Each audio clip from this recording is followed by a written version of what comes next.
एक मित्र ने प्रश्न पूछा है कि सिद्धार्थ गौतम गौतम बुद्ध बन गए, लेकिन उनके बारे में जो कहानी कहती है वह तो यही है कि वह तो बुद्ध थे ही, और हम तो साधारण इंसान हैं। हम बुद्ध कैसे बन सकते हैं? यह तो असंभव है।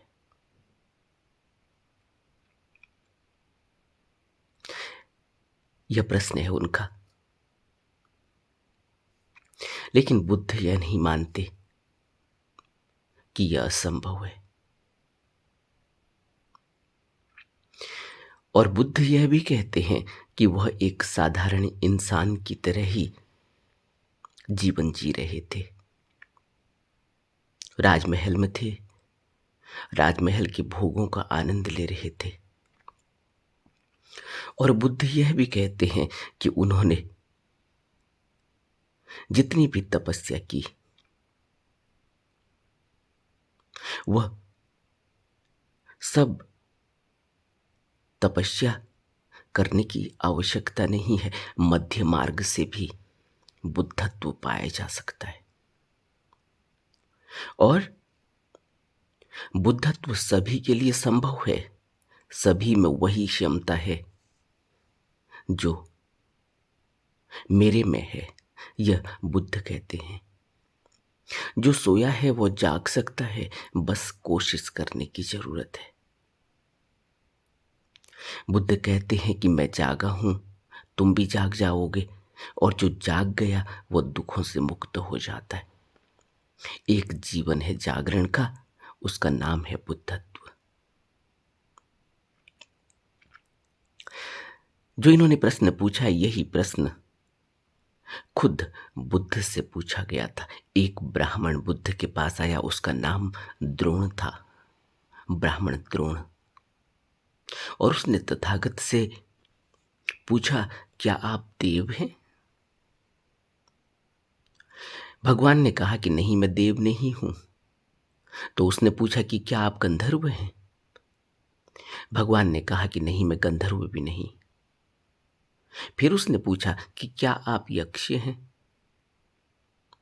भगवान ने कहा कि नहीं, मैं यक्ष भी नहीं हूं।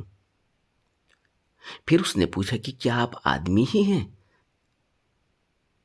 बुद्ध ने कहा कि नहीं, मैं मनुष्य भी नहीं हूं। बुद्ध के यह कहने पर कि मैं मनुष्य भी नहीं हूं, वह आश्चर्य में पड़ गया। तब उसने पूछा कि माफ करें, तो क्या आप पशु पक्षी हैं? बुद्ध ने कहा नहीं।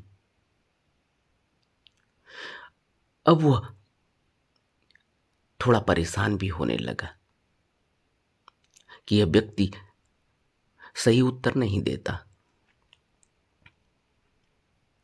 और आश्चर्य इस बात से है क्योंकि जब द्रोण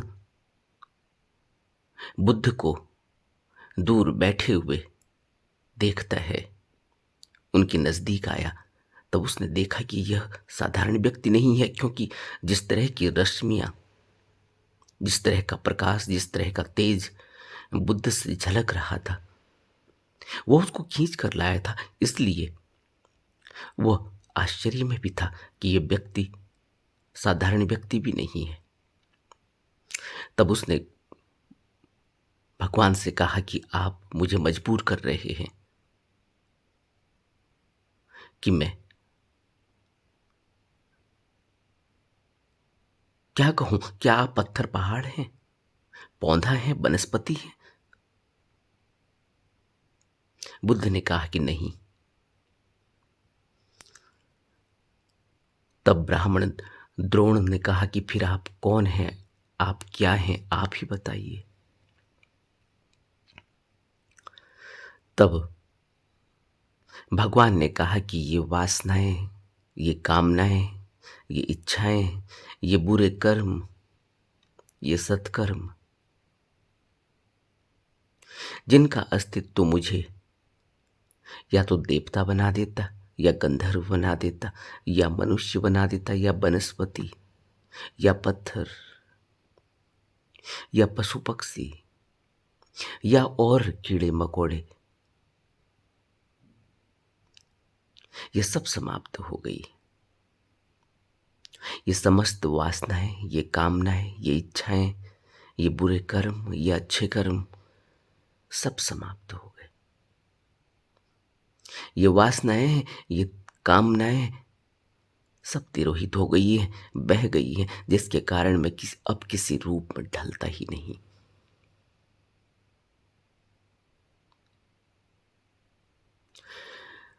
इन्हीं की वजह से मैं किसी रूप में ढलता था, इन्हीं के कारण मैं किसी आकार में जकड़ जाता था। बुद्ध यहां बार बार जन्म मरण की बात भी कर रहे हैं। ये वासनाएं, ये कामनाएं बार बार आकार लेती हैं और बार बार आकार लेती हैं, बार बार मरती हैं, बार बार पैदा हो जाती हैं अलग अलग आकार में। इसीलिए बुद्ध कहते हैं, जब बुद्ध को ज्ञान हुआ तब बुद्ध मार से कहते हैं कि मार, मैं इस ग्रह कारक को, इस घर बनाने वाले को खोज रहा था, जन्मों जन्मों से खोज रहा था, और अब मुझे इसका पता चल गया है। अब यह फिर घर नहीं बना पाएगा। यानी अब समस्त वासनाएं, समस्त कामनाएं, समस्त इच्छाएं, बुरे कर्म, सत्कर्म, जिनकी वजह से घर बनता था, यानी जिनकी वजह से मैं किसी आकार में कैद हो जाता था, जिनकी वजह से मैं किसी आकार में ढल जाता था, ये वासनाएं, ये कामनाएं, ये इच्छाएं, ये अच्छे कर्म, ये बुरे कर्म, यह अस्तित्व में लाने वाली सभी घटनाएं मार से संबंध रखती हैं। और इस मार को बुद्ध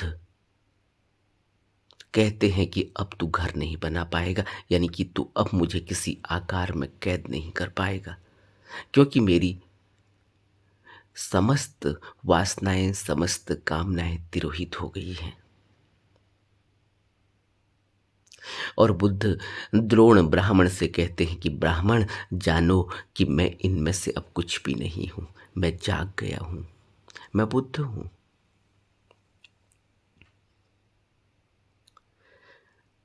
और बुद्ध आगे हमें सहारा देते हैं, हमें संभव प्रयास करने की वह क्षमता बताते हैं, हमारे अंदर वह क्षमता जगाते हैं।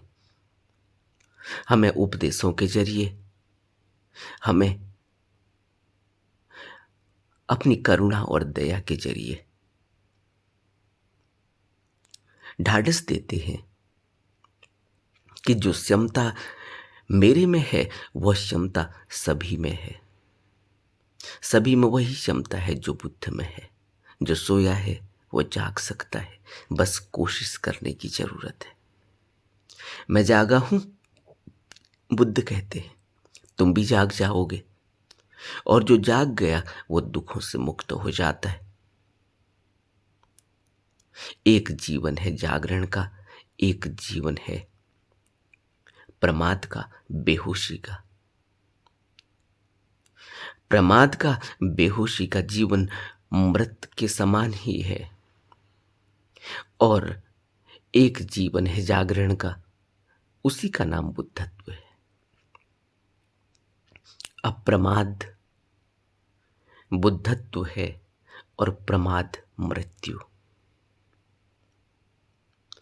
जिसके भीतर जो ज्योति पुंज छिपा है वह प्रकट हुआ। जो दीपक जल रहा है उसके आसपास का धुआं हट गया, अर्थात मन के विकारों का धुआं हट गया। बुद्ध कहते हैं कि कोहरा लग जाता है, सूर्य की रोशनी उस कोहरे में छिप जाती है। सूर्य उसी तरह से प्रकाशवान है, लेकिन कोहरा इतना घना हो जाता है कि सूर्य की रोशनी हम तक पहुंच नहीं पाती, और कोहरा छट जाता है, फिर वही सूर्य की रोशनी, उसका वही ताप, उसकी वही रश्मियां, उसका वही प्रकाश हम तक आसानी से पहुंच जाता है। ऐसा नहीं है कि सूर्य निकला ही नहीं, सूर्य वही है, लेकिन कोहरा, धुंध गहरी हो जाती है और वह प्रकाश उसमें छिप जाता है, ढक जाता है। इसी तरह से यह धुंध, यह विकारों की धुंध, यह मन के ऊपर जो विकार लगे हैं, उनका धुआं उस दीपक की ज्योति को प्रकट होने ही नहीं देता, और भीतर जो विराट आकाश छिपा है, वह इतने सघन बादलों से घिरा हुआ है कि हमें प्रकाश दिखाई नहीं देता। हमें उस आकाश में धुंध ही धुंध, कालिक ही कालिक, अंधकार ही अंधकार दिखाई देता है। कारण मन में लगे हुए विकार,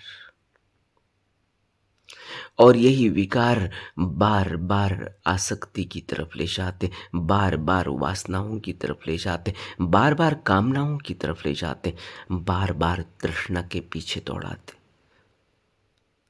तृष्णा दौड़ाती है, फिर कोई कर्म हो जाता है, और ये सभी कर्म मैं से जुड़े हुए हैं, अहंकार से जुड़े हुए हैं, और यही अहंकार रूपी बादल इतना सघन हो जाता है मानसिक पटल पर, मानस पर, कि प्रकाश दिखाई नहीं देता, दीपक दिखाई नहीं देता, वह ज्योति दिखाई ही नहीं देती। यह न तो मुश्किल है और न असंभव। बुद्ध कहते हैं कि बुद्धत्व कोई भी असंभव लक्ष्य नहीं, सभी उस सत्य के हकदार हैं, सभी उस सत्य को पा सकते हैं, सभी के वश में है, सिर्फ कोशिश करनी पड़ती है। ध्यान, सत्य, साधना के जरिए, गहरी साधना के जरिए पाया जाता है। बुद्ध कहते हैं कि वह भी एक साधारण मनुष्य है, हड्डी मांस मज्जा के बने हुए, लेकिन उनके भीतर वह ज्योति जल रही है। और साधारण मनुष्य के अंदर वह ज्योति छिपी हुई है, सघन अंधेरा। और अंधकार किस बात का है? जो कर्म किए और उन कर्मों की जो रेख लगी है, उन कर्मों की जो छाप लगी है, जो संस्कार सघन हुआ है, वो बार बार विकारों की तरफ ले जाता है, वासनाओं की तरफ ले जाता है, कामनाओं की तरफ ले जाता है। जब तक ज्योति नहीं जली, बुद्ध कहते हैं, तब तक वह भी परेशान थे, और शरीर को कष्ट देने वाली तपस्या कर रहे थे। और जब एहसास हुआ, वह ज्योति जल गई, तब खोज पूरी हो गई, और तब पता चला कि शरीर को इस तरह से कष्ट देने की आवश्यकता नहीं थी। यह बिना शरीर को कष्ट दिए हुए भी पाया जा सकता है। इसलिए बुद्ध ने मध्य मार्ग बताया कि साधारण स्थिति में घर परिवार में रहते हुए बुद्धत्व पाया जा सकता है। बस जागरण चाहिए, बस होश चाहिए, बस निरंतर प्रयास चाहिए। आर्य अष्टांगिक मार्ग का पालन चाहिए और सील के 3 अंग सम्यक वाक, सम्यक कर्मांत और सम्यक आजीविका। जो सील के नियमों का पालन गहराई में अडिग होकर करता है, वह कर्म के बंधन से मुक्त होने लगता है, क्योंकि कर्म अशील से पैदा होते हैं। कर्म असंयम से पैदा होते हैं। कर्म अविवेक से पैदा होते हैं और विवेक की जागृति के लिए बुद्ध ने प्रज्ञा के 2 भाग बताए, सम्यक दृष्टि और सम्यक संकल्प। सम्यक दृष्टि पैदा होती है जब मनुष्य आर्य अष्टांगिक मार्ग का पालन करता है, जब मनुष्य शील के नियमों का पालन करता है, जब मनुष्य अप्रमाद का जीवन जीता है। शुरुआत तो करनी ही होगी,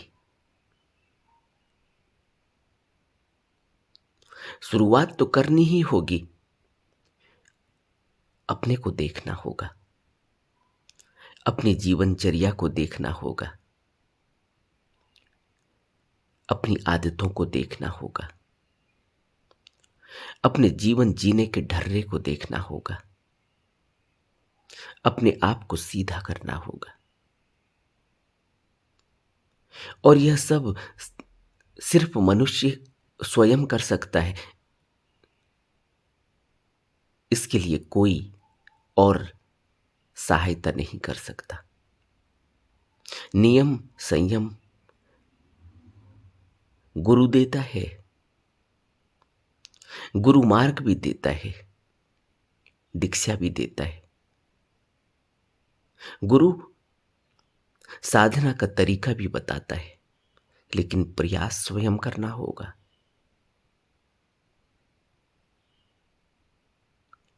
प्रयास गुरु हमारे लिए नहीं कर सकता।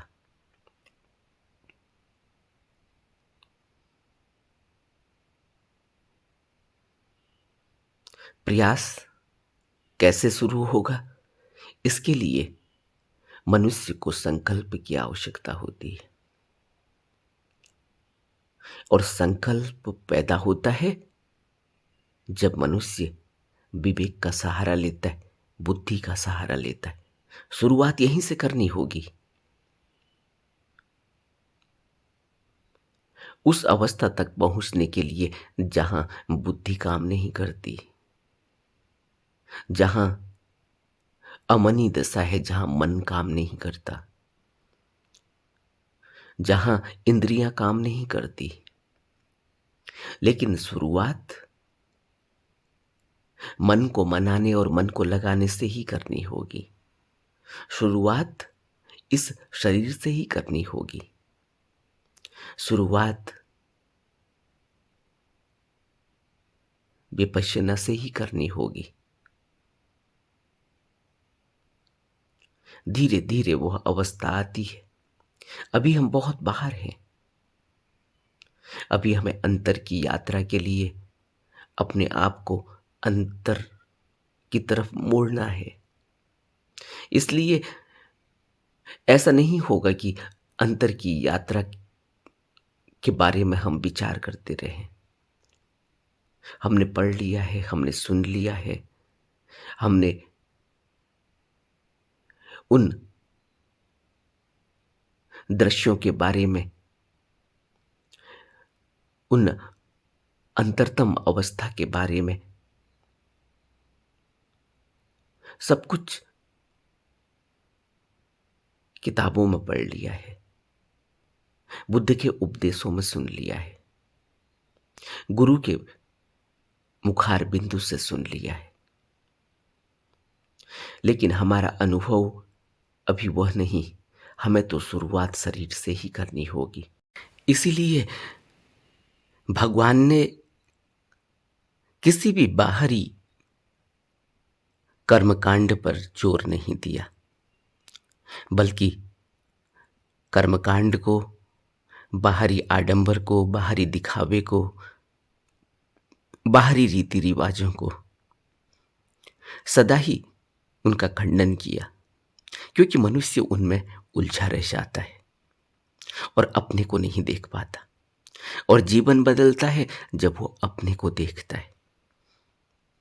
जीवन बाहरी कर्मकांडों से नहीं बदलता, मन बाहर की तरफ दौड़ता है।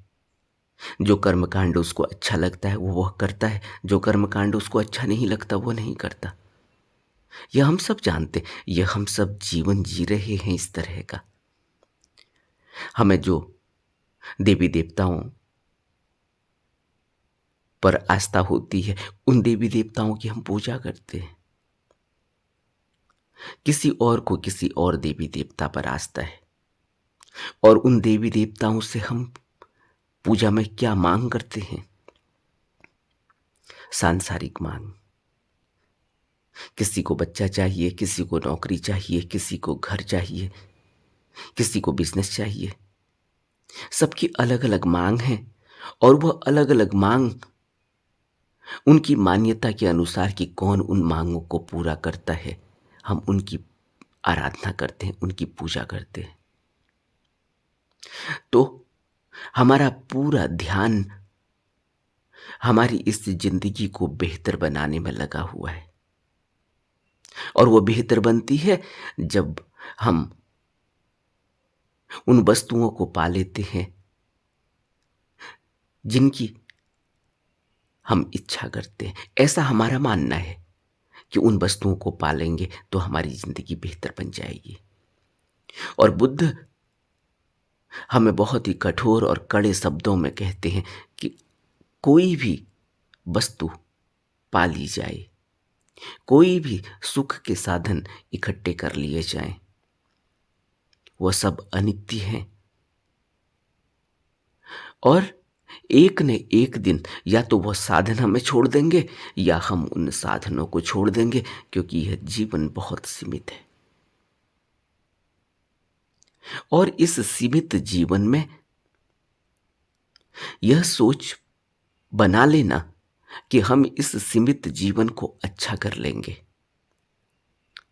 हम इस सीमित जीवन में अपना जीवन अच्छा कर लेंगे और अपने से जुड़े हुए लोगों का जीवन अच्छा कर लेंगे, जबकि हम कुछ भी नहीं जानते कि जो लोग हमसे जुड़े हुए हैं उनका जीवन कितना है। उनका जीवन भी असीमित नहीं है, उनका जीवन भी सीमित है। और जो भी वस्तुएं हम इकट्ठी कर रहे हैं, जिसके लिए हम अथक प्रयास कर रहे हैं, और सम्यक कर्मांत और सम्यक आजीविका का पालन न करते हुए कुछ भी कर्म कर रहे हैं, उन कर्मों के कारण इस भवबंधन में बार बार मरते हैं, बार बार पैदा होते हैं। और जिनके लिए हम यह कर्म कर रहे हैं वह उन वस्तुओं का भोग कर पाएंगे, और उन वस्तुओं का भोग कर भी लेंगे तो वह इस भवबंधन से आजाद नहीं होने वाले, बल्कि और ज्यादा फंस जाने वाले हैं। इसलिए बुद्ध हमें सावधान करते हैं कि अनित्य जगत में जीवन को बेहतर बनाने की कोशिश करना, ऐसा नहीं है कि यह कोई गलत है, लेकिन जीवन को बेहतर बनाने की कोशिश प्रमाद में करना, यह भूल जाना कि मृत्यु निश्चित है, यह भूल जाना कि जो कुछ भी कर्म किया जाएगा यह संस्कार रूप में बार बार भवबंधन का कारण बनेगा। इसको भूलते हुए प्रमादवश जीवन को जीना अनंत जन्मों तक नरक की यातनाएं सहने पर मजबूर कर देता है। इसलिए बुद्ध कहते हैं अपने भिक्षुओं से कि जिसको मुझ पर श्रद्धा आ गई, विश्वास आ गया, वह यह कह सकता है कि अब वह दोबारा से नरक में जन्म नहीं लेगा, दोबारा से अधोगति नहीं होगी।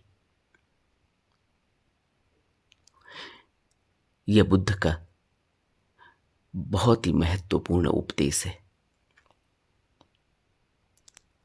इसलिए क्योंकि बुद्ध तक पहुंचना, किसी गुरु को स्वीकार कर लेना, उसकी शरण ले लेना एक मनुष्य के अहंकार को जचता नहीं।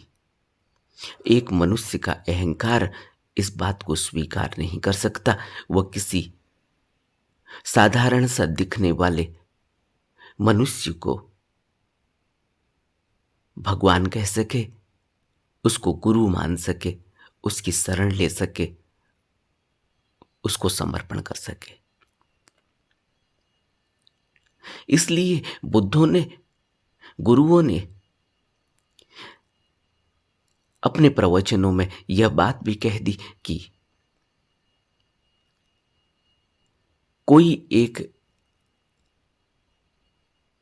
ऐसा पूर्व संस्कार प्रबल हो जाता है, पुरानी न जाने कितने जन्मों की यात्रा बुद्धि की तरफ पहुंचने का कारण बनती है।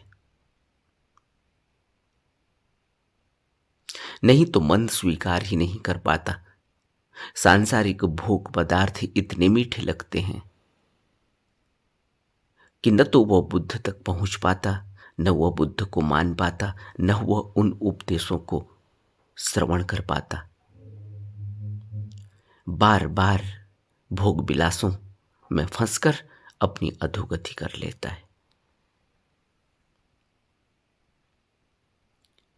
कभी कोई बुद्ध तक पहुंचता है, कभी कोई गुरु को स्वीकार कर पाता है। यह बहुत ही ऊंचे भाग्य होते हैं कि गुरु के उपदेशों को श्रवण करके उसके अंदर विचार पैदा हो और वह समर्पण करे, वह शरण ले। तब जीवन धन्य हो जाता है, तब शुरुआत होती है अंतरतम की यात्रा की। यात्रा अंदर करनी है और यात्रा भी ऐसा नहीं कि कोई मीलों की यात्रा करनी हो।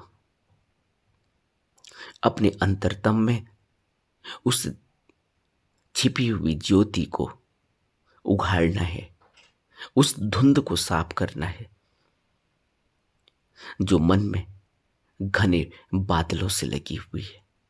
विकारों की धुंध, जब वो विकारों का धुआं हट जाएगा, जब हमारा कर्म निष्काम हो जाएगा और वह विकारों की धुंध निरंतर प्रयास से और बुद्ध के बताए हुए मार्ग पर चलकर हट जाती है। इसलिए बुद्ध कहते कि सभी में वो क्षमता है, जो सोया है वो जाग सकता है, बस कोशिश करने की जरूरत है। हमें विचारों को बुद्ध के उपदेशों को मनन की आवश्यकता है, चिंतन की आवश्यकता है और निरंतर प्रयास की आवश्यकता है। नमो बुद्धाय।